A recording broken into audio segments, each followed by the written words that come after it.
Muy buenas tardes a todas y a todos los cibernautas que se conecten a esta transmisión desde cualquier punto del orbe en el que se encuentren.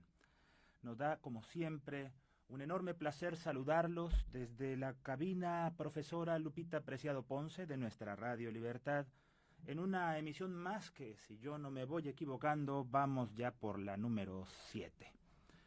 Este día, un día infausto para América Latina, amanecimos con la noticia que ha recorrido como pólvora ardiendo todos los rincones del planeta y tiene que ver con la invasión del imperialismo norteamericano al soberano país hermano de Venezuela durante la madrugada de este día y el secuestro del presidente legítimo de esa nación, presidente legal y legítimo de esa nación.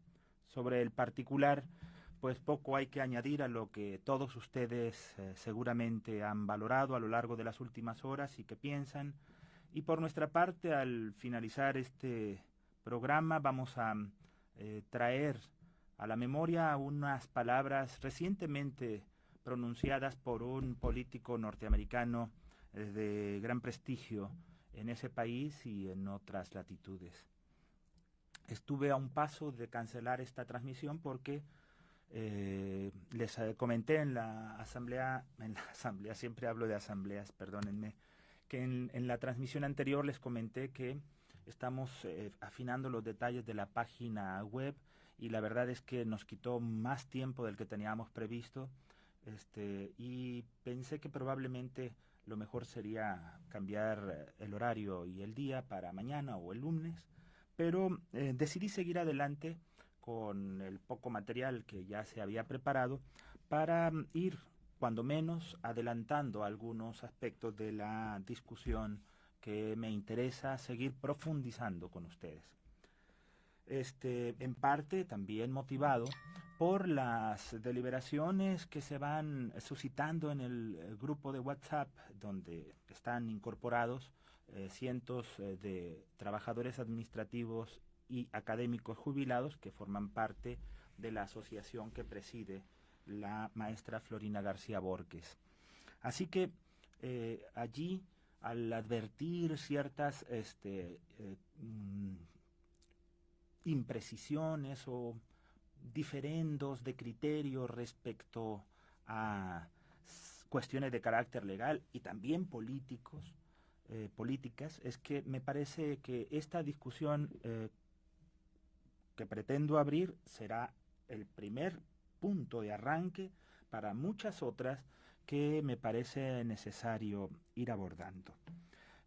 Como antecedentes, si es que esto sirve de algo, tendría que decirles que quizás los comentarios de la tarde de ayer y de hoy por la mañana en el grupo de WhatsApp van en el sentido de opiniones que rechazan la idea de la estrategia jurídica que se ha diseñado, incluso que se controvierte que haya una adecuada línea de acción en materia legal, lo cual no deja de ser sorprendente, sobre todo proviniendo tales consideraciones de personas letradas que, además de su capacidad de análisis, pues teóricamente al menos están en aptitud de establecer comunicación para, mediante el diálogo, definir argumentos a favor y en contra de cualquier postura.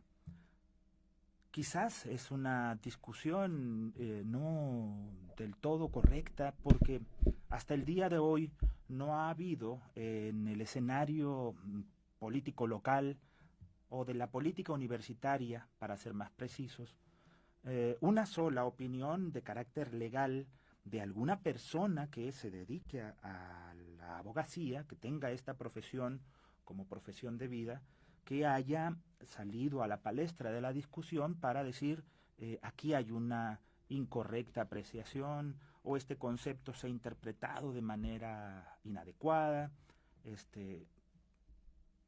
Por tanto, parecería que es un soliloquio, un monólogo donde yo estoy debatiendo con opiniones que al desgaire se publican en redes sociales y en grupos como este de la Asociación de Jubilados de la UAS. Pero por considerar que no pueden dejarse pasar, sobre todo cuando ya hay alusiones personales directas, pienso que este programa es necesario para, insisto, iniciar la discusión sobre puntualizaciones de carácter legal. En particular, puesto que son tantos los que emiten opiniones, pero en particular yo ya di por escrito respuesta a uno de estos comentaristas de redes, que es el maestro Florencio Posadas, al que de nueva cuenta, como la vez anterior, le expreso por esta vía un saludo cordial. Cuando el pasado martes 30 veo publicado en su muro, bueno, también en el grupo se compartió un documento que él titula Estrategia Colectiva para la Defensa de los Derechos Laborales de los Trabajadores de la UAS.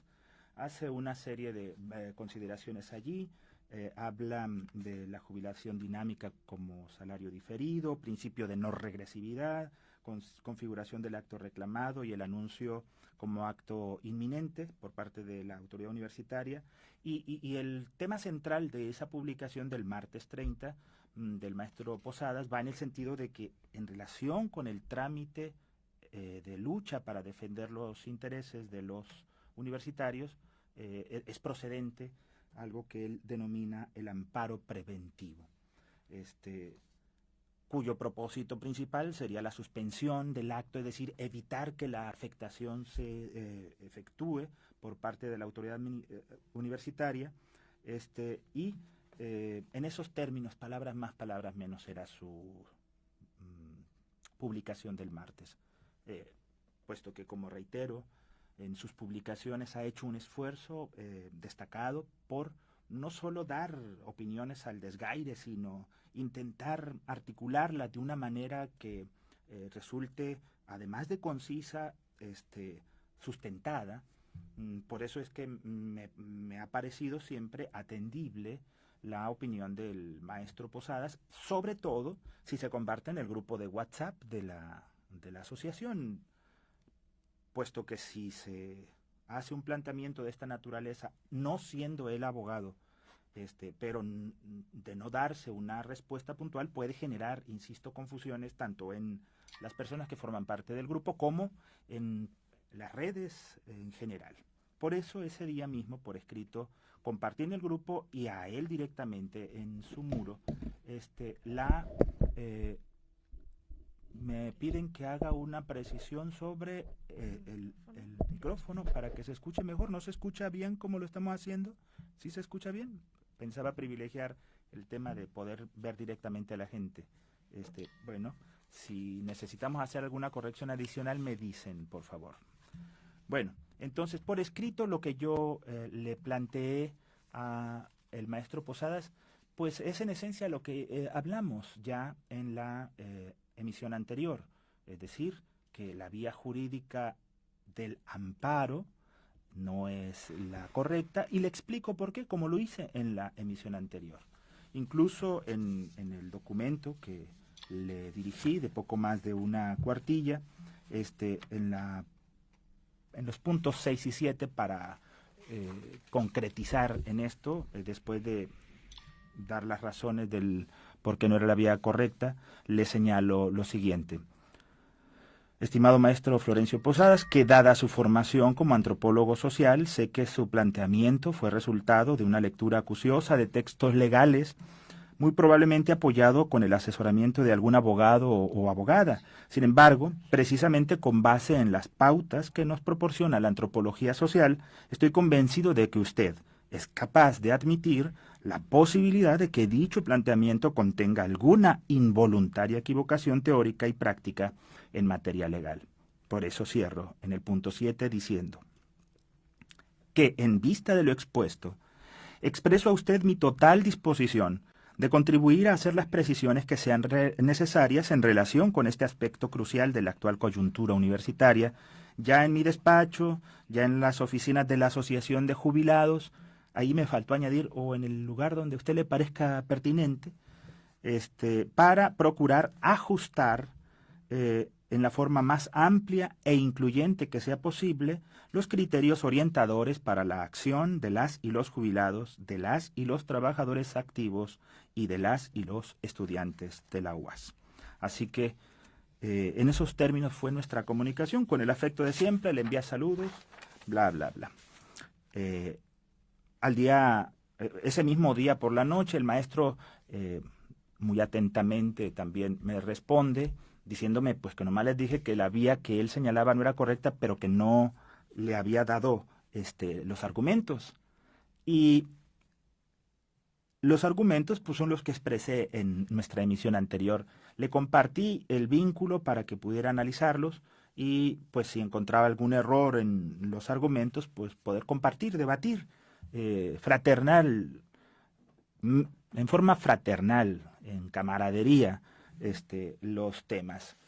Insisto, a partir de precisar que no sería una conversación, un diálogo entre pares, así como yo no podría hablar con él por su formación, de los temas en los que él es un experto,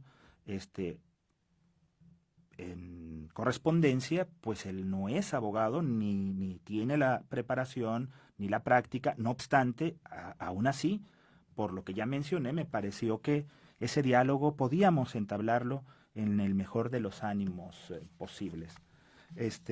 No obstante lo anterior, las tres últimas publicaciones del doctor me han dejado un poco patidifuso, porque ha escalado en las menciones de tensión en el tema de la estrategia jurídica, de falta de claridad, de falta de precisión, y pues no deja de sorprenderme que se realicen este tipo de señalamientos cuando he sido bastante claro sobre los fundamentos de nuestra posición como asesor jurídico de la Asociación de Jubilados de la UAS.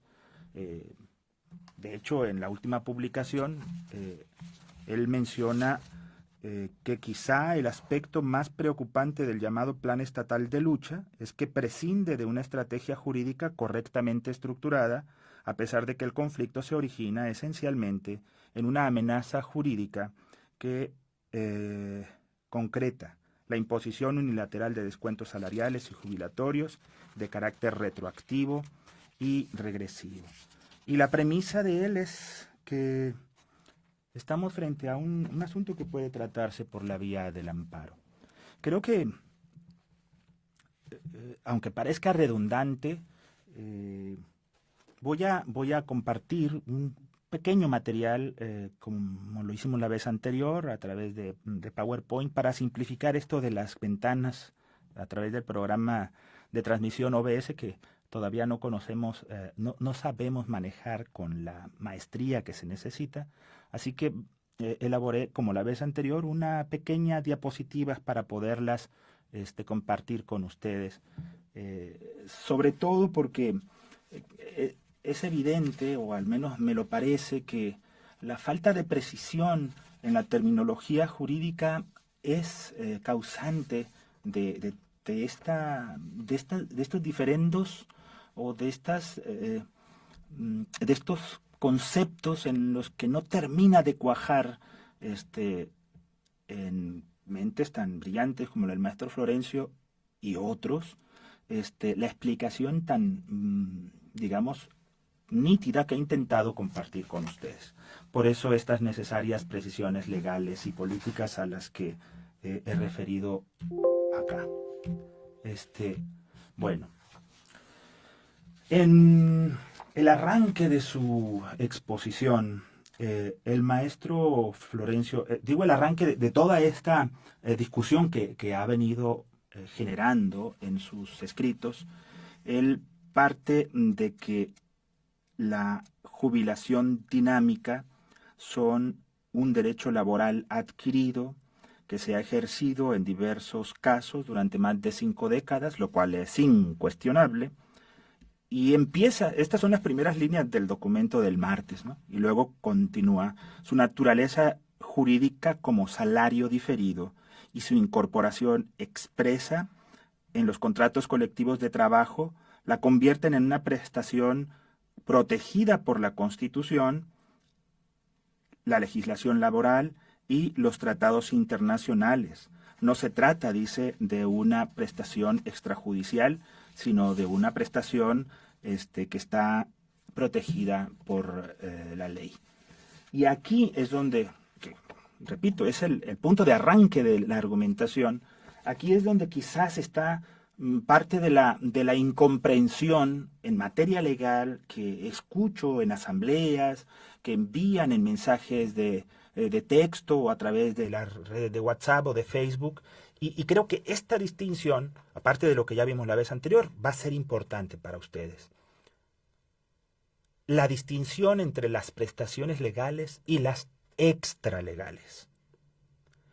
Prestación legal es la que está consagrada en la ley y la extralegal es cualquier otra prestación, derecho establecido en un documento que no es la ley. Y para ejemplo, aquí tienen ustedes un concepto clásico que de hecho fue materia de comentarios en los días recientemente pasados en la Universidad Autónoma de Sinaloa, porque la rectoría encabezada por el señor Jesús Madueña y sus compinches, pues ya saben ustedes que retrasó el pago de esta prestación durante algunos días, más para los trabajadores de confianza, y generó pues la desazón que nadie desea de finales de año para muchas familias de Sinaloa, vinculados a la familia universitaria. ¿Qué dice la ley? ¿Qué es la prestación del aguinaldo? La prestación legal del aguinaldo, en el caso específico de los trabajadores que se rigen por el apartado A de la Constitución, el artículo 87 de la Ley Federal del Trabajo dice lo que ahí ustedes pueden leer, que tendrán derecho a un aguinaldo anual que deberá pagarse antes del día 20 de diciembre, equivalente, vean ahí, a 15 días de salario, y vean cómo termina, por lo menos. Es decir, que si yo soy patrón y una persona está prestando un servicio subordinado en mi beneficio, si yo soy el patrón y él o ella es trabajador o trabajadora y realiza sus funciones como corresponde durante los 365 días del año, yo como patrón tengo la obligación de cumplir con el pago de la prestación legal de 15 días de salario, por lo menos. Pero este por lo menos tiene su trascendencia porque si yo como patrón digo, pues la empresa va bien, genera utilidad, vamos a acordar con este trabajador, esta trabajadora, que en lugar de 15 le voy a dar 20 días. Esos 5 días adicionales son la prestación extralegal. ¿Por qué? Extra, como su nombre lo indica, va más allá de lo legal. Yo cumpliría con la ley si le concedo sus 15 días. Pero si acuerdo pagar los 20 días, si se establece como una prestación extralegal, incluso si en la práctica lo estoy haciendo desde hace 5 años y al año siguiente le digo al trabajador, ¿sabes qué? Te estaba dando 20 días, ahora no, te voy a dar 15 nada más, como dice la ley. Ahí yo estaría violando la relación contractual porque en los hechos yo ya estaba pagando esos 20 días. Entonces, prestación legal es la que consagra la ley. Y lo que consagra la ley es el derecho mínimo que yo como trabajador tengo derecho a recibir y yo como patrón tengo la obligación de entregar a un obrero. Ahora veamos, por notar la diferencia, de lo que dice el contrato colectivo de trabajo de la UAS en su artículo 76. Ojo, yo sé que algunos se confundirán. Este contrato, esta cláusula y todas las que manejen estas proyecciones son las del contrato vigente del 2002 en adelante, ¿no? Y las negociaciones que derivaron en ese contrato. No manejo los documentos que de manera ilegal ha venido usando como si fueran válidos la Administración Central de la UAS. Este contrato dice para el personal administrativo en relación con el aguinaldo que la UAS le otorgará dicha prestación a los trabajadores administrativos y de intendencia a su servicio 70 días. Y en el segundo párrafo precisa que 3 días se destinará una bolsa adicional para entregarse en ese mes, en ese año quiero decir, para cubrir el aguinaldo. Así es como se sumaron los 73 días para el personal administrativo. Y ya esa misma cláusula 76 señala que para el año siguiente pues ya serían los 73. La prestación legal es de 15 días y cualquier día de aguinaldo adicional es una prestación extralegal. Esa es la gran diferencia entre las prestaciones que estamos ahora discutiendo, sobre las cuales estamos deliberando. Aquí les comparto una de decenas de jurisprudencias que se refieren a este aspecto relacionado con las prestaciones extralegales. Esta es de apenas marzo del 22 y en relación con las prestaciones extralegales señala que en el caso de las relaciones laborales que se rigen por el apartado A del artículo 123 constitucional, corresponde al trabajador la obligación, aportar las pruebas que considere pertinentes para demostrar la obligación del patrón para pagarlas. Lo anterior con independencia de que la parte demandada no haya dado contestación a la demanda y tampoco acuda a la audiencia respectiva en su fase de ofrecimiento y admisión de pruebas. Les traduzco al lenguaje llano. Esto significa que si yo como trabajador de la UAS no recibí mi prestación del aguinaldo siendo administrativo, que tengo derecho a 73 días, y me pagaron solo 50 y me quedaron a deber 23. Como se trata de una prestación extralegal, porque está consagrada en el contrato, entonces yo tengo que acreditar a la Junta de Conciliación, ahora el Tribunal Laboral, esa diferencia no pagada. Por eso, en esa, que es de las más recientes, se precisa que el trabajador le corresponde. ¿Por qué? Porque lo que está en la ley no necesito probarlo. Basta con que cite el artículo de la Ley Federal del Trabajo, la obligación de la Junta y de la autoridad laboral es conocerlo. Pero como hay tantos contratos imaginables como relaciones de trabajo y empresas, pues allí sí el operario, el juez, el secretario, pues no conoce, no está forzado a conocer todos los contratos. Por eso el trabajador tiene la obligación de presentar dónde se fundamenta la prestación que está reclamando. En esa misma jurisprudencia, la justificación es la siguiente. Esto sí lo debo leer. Dice: las prestaciones extralegales constituyen beneficios otorgados por los patrones a sus trabajadores adicionales o mayores a los establecidos en la ley, razón por la cual, si bien encuentran respaldo jurídico en ella, en la ley, el fundamento esencial lo constituye el contrato privado, colectivo o ley, o bien el reglamento interno de trabajo, entre otros. Por ello, en caso de controversia judicial, en términos de lo que establece la Ley Federal del Trabajo, corresponde al actor, además de expresar los hechos en que funde sus peticiones, aportar las pruebas que considere pertinentes para demostrar sus pretensiones. Por tanto, dice la circunstancia, si el patrón no va, no contesta, aún así, aún no yendo el patrón, el trabajador puede perder su demanda si no demuestra la existencia de esa prestación extralegal. Es lo que dice esta jurisprudencia. Dice entonces, hay unas recientes jurisprudencias que dicen que ahora se está matizando eso, aún no demostrando el tema de las prestaciones extralegales, el Tribunal Laboral tiene que hacer una interpretación muy flexible cuando se desprenda que tanto el patrón como el sindicato tienen todos los medios y el trabajador por su condición no. Pero la regla es esta. Y si ustedes buscan, van a encontrar desde los años 50 hasta la fecha la misma conclusión, que le corresponde al trabajador demostrar la procedencia de una prestación extralegal. Como ahí mismo dice, esta jurisprudencia pues entró en vigor en el año del 2022. Aquí entra entonces este concepto que al maestro Florencio Posadas le gusta tanto y que es correcto que le guste tanto porque se refiere a la prestación consagrada en el contrato colectivo de trabajo que, digamos, es la joya de la corona de este cuerpo normativo, la jubilación dinámica.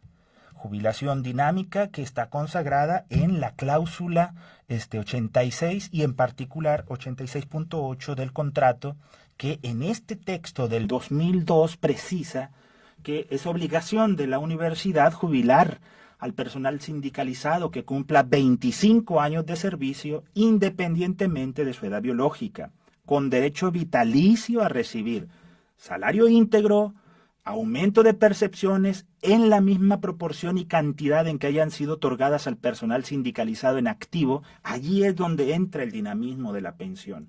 Si te vas con 100 pesos en el año 2025, esa pensión no se va a congelar, sino que va a tener el dinamismo de ir creciendo en esos términos que menciona la cláusula 86, que es precisamente la cláusula que la reingeniería madueñista pretende modificar o ha modificado de manera ilegal, digámoslo con mayor precisión, para afectar los ingresos tanto de activos como de jubilados.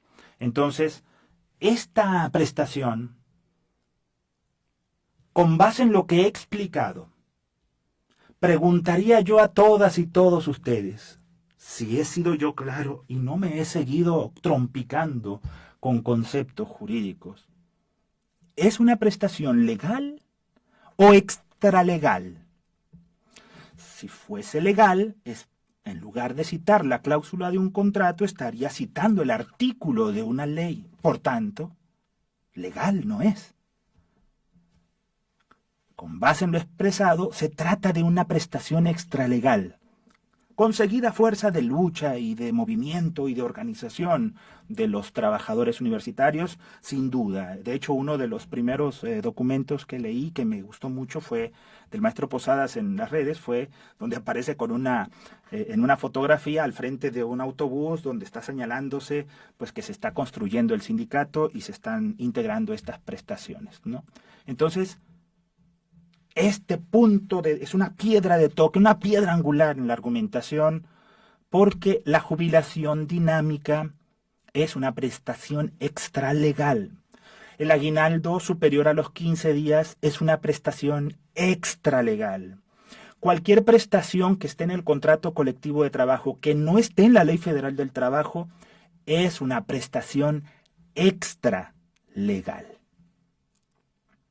Ahora, esto por supuesto que tiene sus consecuencias y es allí donde está la gran discusión actual que vive la universidad y la razón por la cual el señor Madueña y sus compinches y el señor Ricardo Villanueva en la subsecretaría y el señor Mario Delgado, su jefe, y por omisión o por acción de la presidenta Claudia Sheinbaum, a la que le expreso aquí mi reconocimiento por el tempranísimo posicionamiento contra la invasión norteamericana a Venezuela y el secuestro de Nicolás Maduro, pues en el tema específico que nos ocupa, a lo mejor todos están confiando en que la Corte dice que la deducción, la aplicación de descuentos a los pensionados por concepto de constitución de fondos de pensiones, en este caso se habla de un fideicomiso, es otra cosa, eso va a ser materia de la discusión, pero en el caso específico de la constitución de fondos de pensiones, para pagar la prestación que están recibiendo, en este caso la jubilación dinámica, es algo correcto. Esta distinción que a nadie le ha explicado al maestro Florencio Posadas y a muchos otros, está impidiendo el avance de la discusión, no solo respecto a la estrategia legal que se debe seguir, sino también la estrategia política.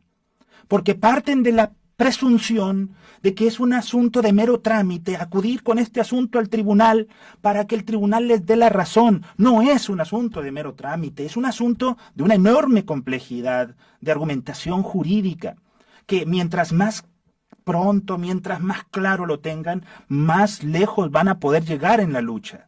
Pero si parten de una premisa errónea como las difundidas por el maestro Florencio y otros, la discusión va a seguir empantanada. Va a seguir pues como las mulas que dan vuelta a la noria sin llegar a ningún punto fijo. Y además, tener que responder por mi parte como perito en leyes cuestiones de esta naturaleza a sectores que no lo son. No lo digo de manera discriminatoria o denigratoria. Yo no sé prácticamente nada de casi todo, pero en materia legal sé algo. Y reitero, hasta el momento ningún abogado ha salido a discutir públicamente. Puede ser que acá abajo de la mesa, tras bambalinas, hagan comentarios diversos, pero respecto a la discusión pública, no ha salido ningún abogado para decir que las observaciones, las explicaciones, las argumentaciones que he presentado son incorrectas.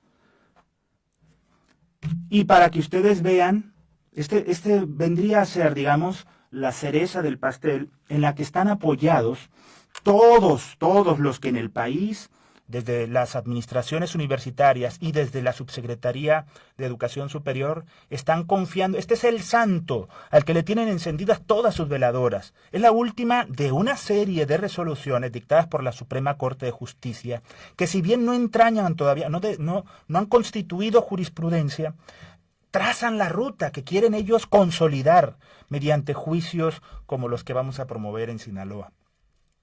Esta es la resolución que emitió la llamada ministra del Pueblo, permitan que diga con toda la sorna, jajaja, la ministra del Pueblo, Lenia Batres, quien, de frente a un reclamo que hizo una trabajadora de la Universidad de Nayarit, simplemente desechó su asunto cuando llegó a la Corte diciendo que no es de importancia, no es de trascendencia, porque ya hay otros asuntos que resolvieron la misma cuestión. Y estos dos párrafos son la síntesis de esos otros juicios. Y dicen, si he explicado claro lo anterior, esto lo van a entender. Dice, dado que la jubilación, en el caso concreto, es una prestación netamente extralegal y motivo de acuerdo entre las partes contratantes que tiende, debería decir allí, al fortalecimiento del régimen de seguridad social que otorga la universidad demandada, lo que se traduce en que tal pensión es adicional a las previstas en el derecho de nuestro país. A las previstas se refiere a las del Seguro Social, o a la del ISSSTE, o a la de otros sistemas legales. Es objetivo, dice, y razonable establecer su aportación al fondo aún a cargo de personas jubiladas, a fin de preservar las prerrogativas de las que gozan. De ahí la razonabilidad en la diferencia normativa con los casos resueltos por el alto tribunal. Esos casos resueltos por el alto tribunal, por poner un ejemplo, se refieren a leyes en materia pensionaria modificadas en algunos estados y que representan un retroceso. En esos casos, la Corte resolvió que esos retrocesos no son sostenibles, no son adecuados porque violan el principio de retroactividad, que también cita con insistencia el maestro Posadas. Pero todo ese argumento de la irretroactividad de la ley no es aplicable para el tema de las prestaciones extralegales contenidas en un contrato colectivo de trabajo como el de la universidad, y lo que contra esas prestaciones, tanto desde el interior como desde el exterior de la universidad, se quiere hacer para su disminución. Luego entonces, ojo, con el último argumento, ya después viene desecho, bla, bla, bla. Lo último que dice Lenia Batres aquí es, así, se concluyó que es válida, ojo, la deducción al monto de la pensión por jubilación de una persona jubilada para aportar al Fondo de Pensiones y Jubilaciones, en específico, determinada en la cláusula 158 del Contrato Colectivo de Trabajo de la Universidad Autónoma de Nuevo León, la cual es idéntica a la cláusula hoy tildada de constitucionalidad, refiriéndose a la de la Universidad Autónoma de Nayarit. Cierro exposición, salgo de esas proyecciones y supongo que con esto ustedes ya se han entendido lo que he querido explicar. Vamos a pasar entonces ya a la explicación final. Ya estamos fuera, ya terminamos, así que a ver si salgo. Wow, qué complicación son las máquinas. Ustedes dispensen. Va a llegar un día en el que todo esto va a fluir como fluyen los movimientos de las bailarinas de ballet en el escenario, con suavidad, precisión y belleza. Mientras tanto, tendremos que ajustarnos a lo que hay. Entonces, quizá alguno de ustedes dirá, diantre, rascándose la cabeza, si el abogado dice que el amparo no es la ruta correcta, y lo sostengo con lo que ya he explicado antes y con lo que ratifico hoy. Se habla de una demanda laboral como ruta de acción legal. Pero al final hay resoluciones que nos está mostrando donde apuntan, no son obligatorias porque no son jurisprudencias, pero son criterios que sí empujan la discusión jurídica en los tribunales en esa dirección, en la dirección de que es correcta la deducción, incluso en contra de los pensionados. Así que quien venga a decirme a mí como abogado que este es un asunto de mero trámite para que un juez les dé la razón, perdón, eso sería pecar en mi caso, como abogado, de una notoria ignorancia del estado de la cuestión, como dicen los estudiosos. No. Para saber cómo vencer al enemigo necesitamos conocer al enemigo. Y para poder vencerlo, cuando se trata de argumentos, es que necesitamos conocer con precisión cuáles son los argumentos, cuáles son las razones, cuáles son los antecedentes. Y el abogado, o al menos los buenos abogados, lo que pretenden siempre es encontrar los caminos para seguir realizando la argumentación que permita defender los intereses de su representado. Decir simplificaciones que no vienen respaldadas ni por el conocimiento de la práctica legal, ni por el conocimiento de la jurisprudencia, y al parecer ni por el conocimiento de los procedimientos mismos marcados en la ley, complica la construcción de un modelo o un marco teórico uniforme para que todos tengamos un punto de partida. Yo les repito lo mismo que les dije la vez anterior. Para mí lo más sencillo sería, señores, averígüensela, tienen dudas, vayan con un abogado, y pues al abogado que les explique y les convenza, sigan por esa ruta. Pero como se trata de darle unidad, de darle dirección y de dar elementos para una discusión de altura, es que yo me tomo el tiempo de hacer estas explicaciones. Porque no importa con quién demanden, eso no es lo relevante. Yo ya con la Asociación de Jubilados y con el resto de actividades innumerables que realizo, tengo suficiente. No se trata de como se lo dije a uno de los dirigentes de alguna agrupación que se mueve también al interior de la universidad, es que yo no voy a debatir con nadie por una discusión de membretes de abogados. O sea, la razón por la que estoy en este asunto no tiene nada que ver con eso. Es más, se los digo desde ahorita, a la asociación, a los universitarios, a los jubilados, a los activos. Si lo que quieren es que sus demandas las lleve otro abogado, si fuese el caso, no tendría ningún problema. Se lo digo con total franqueza, con afecto, con admiración por todo lo que han intentado hacer para defenderse. No tendría yo problema. Pero como se ha planteado que la cuestión va más allá de una lucha por pesos y centavos, es que a mí me pareció que esta lucha, y me sigue pareciendo que esta lucha es, es digna de ser impulsada y de participar en ella. Así que, pues con esto, esta precisión de carácter jurídica, como las anteriores, me permite decir que no, lo siento, creo que es un error monumental, inadmisible, inaceptable en todo caso, porque yo he sido muy respetuoso con todas las personas que han tenido algún contacto directo o indirecto conmigo. Es incorrecto decir que resulta política y estratégicamente problemático que la Asociación de Jubilados y su asesoría jurídica hayan avalado un denominado Plan Estatal de Lucha publicado el 22 de diciembre, de carácter predominantemente político, que desplaza del centro del conflicto la defensa jurídica de la jubilación dinámica. En principio eso es un error, maestro Florencio, porque lo que se publicó el pasado 22 de diciembre fue un posicionamiento en relación con el no pago de la prestación denominada aguinaldo. Ante el vacío de información, ante la ausencia de claridad, ante la evidente incapacidad e incompetencia de la administración madueñista, la Asociación de Jubilados fijó un posicionamiento, hizo un pronunciamiento.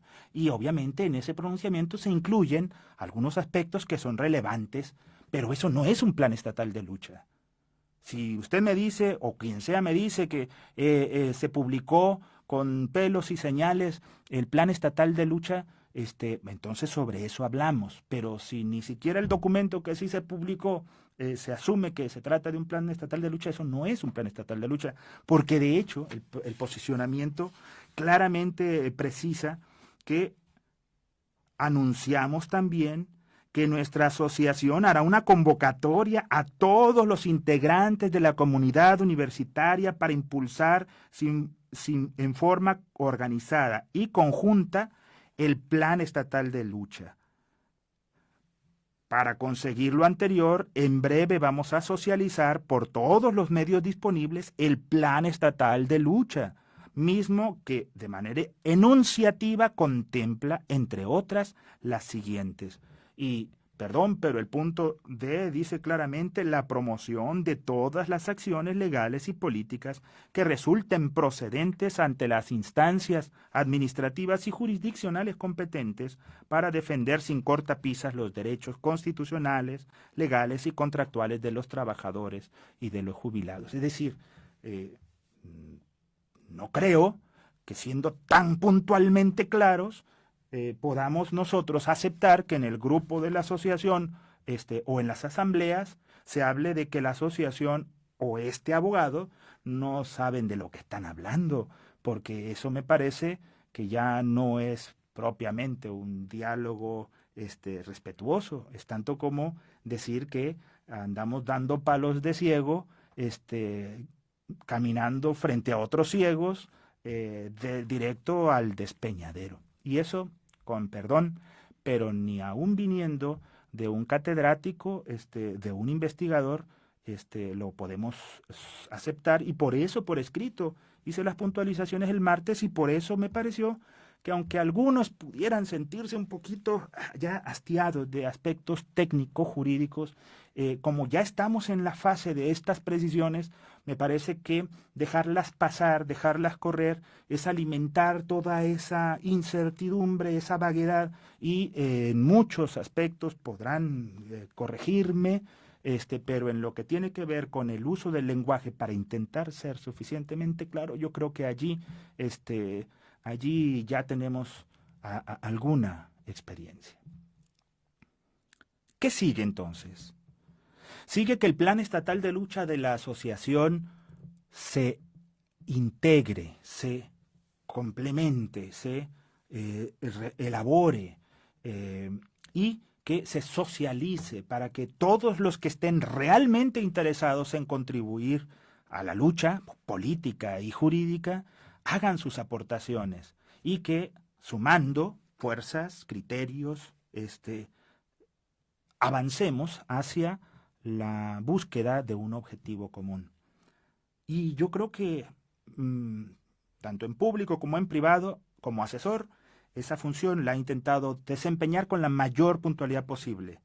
Y creo también que la asociación ha estado a la altura hasta el momento para decirle a todos los integrantes de la comunidad universitaria que el desafío se ha asumido en toda su dimensión y que en esos términos se está trabajando para lo que viene. Y allí es donde se va a saber hasta dónde la comunidad universitaria, habló de activos, habló de jubilados, habló de estudiantes, van a estar también dispuestos a impulsar los cambios que se necesitan. Para terminar, yo nada más haría una última precisión, también de carácter político. Yo sé que a muchos les contrapatea en el hígado que yo haga precisiones de carácter político, pero lo siento, puesto que desde el punto 1, desde el día 1, pedí a la mesa directiva de la Asociación de Jubilados de la UAS me precisara si lo que pedían de mí era solo el trabajo legal para tramitar los juicios o pedían también que hiciera el trabajo que me corresponde de orientación en aspectos de carácter político desde mi experiencia. No significa que van a hacer lo que yo les digo, significa que al menos se me reconoce capacidad y derecho para expresar mi opinión. Y ya, si lo que expreso les parece atendible, bien, y si no, son las asambleas, es la mesa directiva la que toma la decisión final.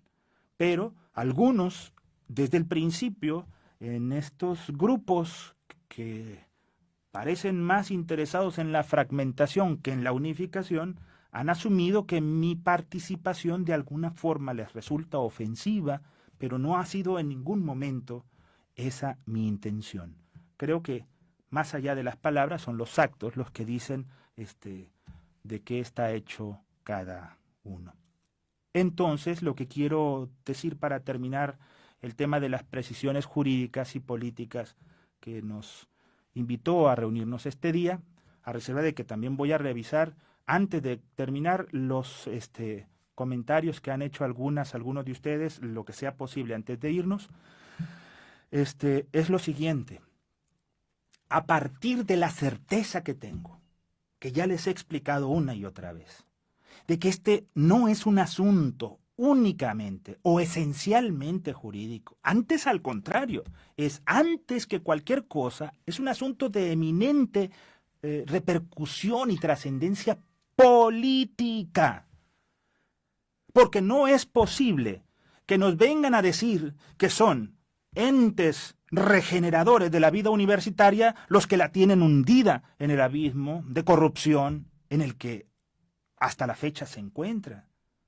Yo no puedo concebir que un indiciado que es acusado de robarse 535 millones de pesos sea ahora quien diga que con su genialidad financiera, administrativa, va a conseguir que la universidad salga del agujero donde él la metió. Eso no lo puedo concebir, eso es esencialmente, es irrazonable, es irracional. Quien piense que esa es una ruta, le respeto su opinión, pero me parece una bobería, una ocurrencia hasta de mal gusto. Así que esto es un asunto esencialmente político. Y para que lo político cambie en la universidad, se necesita que los actores entiendan esta situación y asuman la consecuencia de lo que se está diciendo. Y se organicen, y se informen, y se solidaricen, y se dejen de ser a la antigua usanza grupúsculos que de 4 o 5 piensan y siguen soñando que van a conseguir cambiar al mundo desde una confortable taza de café en el restaurante de su gusto. La realidad se cambia con las manos y el cerebro aplicado a la actividad, de hacer ese cambio. Entonces, esta es la opinión que tengo. La lucha jurídica es una lucha jurídica muy compleja, muy difícil. No es un trámite y puede ser el catalizador para que el gigante dormido despierte y que consiga esa lucha jurídica que de manera simultánea los cambios que la universidad necesita se vayan dando. No va a ser de manera mágica, no va a ser por concesión graciosa de ninguno de los beneficiarios de todo este sistema de corrupción, y no va a ser tampoco con los instrumentos que ellos de manera cómplice están intentando aplicar en perjuicio de los trabajadores y jubilados universitarios. Espero que esta explicación haya sido clara y que todos entiendan, cuando menos con mayor puntualidad, el sustrato político, ideológico, teórico, desde el cual el abogado asesor de la Asociación de Jubilados de la UAS parte en su trabajo. Y de todas maneras vamos a seguir, repito, en donde sea necesario y cuando sea necesario, haciendo las puntualizaciones que resulten necesarias. Vamos a ir, para terminar con los mensajes, vamos a ver si puedo comentar algo que sea de interés aquí. Vamos a ver. Dice Carlos Varela, buenas tardes, licenciado. Buenas tardes, Carlos. La Voz Universitaria nos expresa su confianza, muchas gracias. Buenas tardes, licenciado, sí se escucha, pero si se le puede subir más al volumen estaría mejor. Creo que es lo que me decía el técnico, la técnica hermosa que está atrás. Creo que estaba un poco alejado del micrófono más que nada y entiendo que ya se escucha mejor. Ah, sí, decía, se escucha un poco bajo. Ya Marta Ríos, maestra Marta, un abrazote donde esté. Y feliz año a usted y a todos. Ya se escucha mejor, muchas gracias. Seferino Zamudio, no tenía volumen, parece que ya está. A compartirlo, compañeros, dice la maestra Florina, donde esté, un abrazo también. Pedro Damián, ¿quiere aplicar la de divide y vencerás? No, Pedro Damián, discúlpame, no sé si te refieres a mí o a los comentarios que yo menciono. Eso de divide y vencerás, creo que el señor Madueña, sus compinches y sus embosados en el movimiento, aplica para ellos, pero no para mí. No conozco yo nadie que pueda decir que la información argumentada, socializada, difundida con la mayor amplitud posible pueda suscitar la división. La división en todo caso es el secretismo, es la intriga, es el celo infantil, son los intereses vulgares, son ese tipo de manifestaciones que, debo decirlo con toda franqueza, están muy lejos de nuestro pensar y de nuestro actuar. Veo más abajo que dice, si se refiere a Posadas, bueno, saludos. No creo realmente, Pedro. Creo que el maestro Posadas en realidad hacía un intento de socializar información que él considera útil, pero alguien tiene que decirle que está equivocado, porque muchos lo respetamos. Yo nunca he tenido una relación directa con él, pero sé de los antecedentes de muchos de los compañeros universitarios que están actualmente en lucha. Al 100, dice la maestra Alicia Gastelum. Artemisa dice, buenas tardes, soy Artemisa Sánchez, miembro de la asociación. Por este medio le solicito muy atentamente, sea usted quien lleve mi demanda laboral. Sé que es capaz. Bueno, todo creo que lo demás ya se escucha muy claro. La explicación también. Dice que no va a demandar porque es un poco lo que le van a descontar. Dice, yo demandaré por no aceptar esas modificaciones que le hicieron. Claro, por supuesto, esa es la cuestión. Los pesos y centavos vienen y se van con una facilidad pasmosa. Así que de lo que se trata es de que si esta agresión del patrón y del gobierno, si es así, porque esto es algo que todavía hay que profundizar, pero si esta agresión está hecha con la hazaña del abuso y la corrupción que ya conocemos, y si sirve para que los trabajadores salgan de la modorra y se organicen y juntos hagan algo para cambiar, bueno, Yo creo que eso es lo que vale la pena en este caso. Son los comentarios que tenemos, no lo habíamos hecho en ocasiones anteriores. Les agradezco a todos los que se conectaron y los que están... no, todavía no me voy a hacer una lectura, no la voy a hacer completa como hubiera sido mi deseo, pero como viene muy a colación, sí, una parte de esta. Regularmente hablamos, con esto doy por terminado el tema de la universidad y cierro con unas palabras para nuestra hermana República de Venezuela. Y como les decía al principio, no voy a dar mi opinión personal ni sobre Venezuela, ni sobre los actos de Trump, sino que voy a leer un fragmento, con eso voy a terminar, de un discurso pronunciado apenas el pasado mes de octubre, el 18 de octubre para ser exactos, por el senador Bernie Sanders, que como ustedes saben ha sido en varias ocasiones candidato a la presidencia de ese país, y en la jornada de Día de No a los Reyes, tomó la palabra y pronunció un hermoso discurso. Ojalá ustedes tuvieran oportunidad de revisarlo en internet. No queremos reyes, es la forma en que tituló su discurso. Y quise leerlo, este fragmento final de su discurso, porque después de tantos y tantos ataques de este imperio moribundo contra los pueblos de nuestro planeta, los pueblos inocentes, regularmente los pueblos desvalidos, los débiles, se nos olvida que muchas veces el pueblo estadounidense también ha salido a las calles y en los últimos meses no ha sido la excepción. Salió a las calles para combatir a los gobiernos de su momento que estaban destrozando pueblos en el Asia de la segunda mitad del siglo XX, y está saliendo ahora para inconformarse contra las brutalidades del orangután, el energúmeno que los gobierna o los mal gobierna. Y estas manifestaciones de octubre fueron para decirle a Donald Trump que no, ellos no quieren reyes, quieren que la democracia sea su forma de gobierno. La democracia, es decir, el gobierno del pueblo y por el pueblo y para el pueblo, como lo dijo uno de sus prohombres, el gran Abraham Lincoln.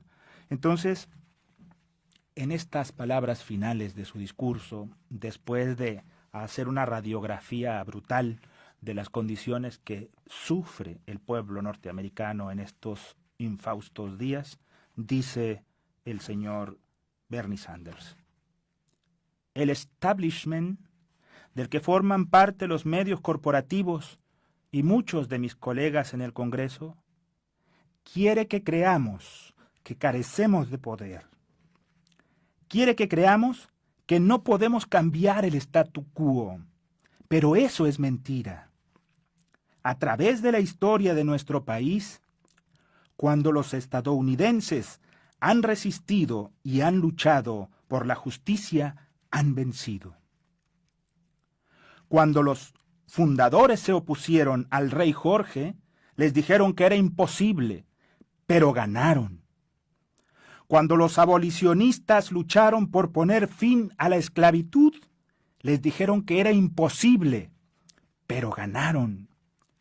Cuando los trabajadores se organizaron para formar sindicatos y resistir a sus patrones, les dijeron que era imposible, pero ganaron. Cuando las mujeres exigieron el derecho a votar, les dijeron que era imposible, pero ganaron. Cuando los negros estadounidenses lucharon por poner fin a la segregación, les dijeron que era imposible, pero ganaron. Cuando la comunidad LGBT luchó por sus derechos, les dijeron que era imposible, pero ganaron. Lo hicieron entonces, hoy podemos hacerlo y lo haremos. Según tengo entendido, hoy, 18 de octubre, hay más gente en las calles, en más comunidades de todo el país, que la que hemos visto en cualquier momento en la historia del país. Pero seamos claros, este no es el final, es apenas el principio. Juntos, cuando resistimos unidos, Crearemos la nación en la que sabemos que podemos convertirnos. Una nación dedicada a la libertad, la justicia y la democracia. Ojalá el pueblo norteamericano hiciera eco en estos momentos aciagos de las palabras del senador Bernie Sanders y con él, y con el pueblo norteamericano, todos los pueblos del mundo unidos para luchar contra esta agresión infame al derecho internacional de los pueblos a su autodeterminación. Desde Radio Libertad reiteraremos siempre nuestra absoluta y enérgica condena contra las agresiones del imperialismo norteamericano contra los pueblos del mundo y en particular contra los pueblos de América Latina. La libertad se conquista a fuerza de lucha. Lo están haciendo en distintas partes del mundo. Lo vamos a hacer en el escenario pequeño que nos toca en nuestro rincón de patria y nos vamos a unir con todos aquellos que alcen la voz para defender el derecho de los pueblos a existir. ¡Viva la libertad!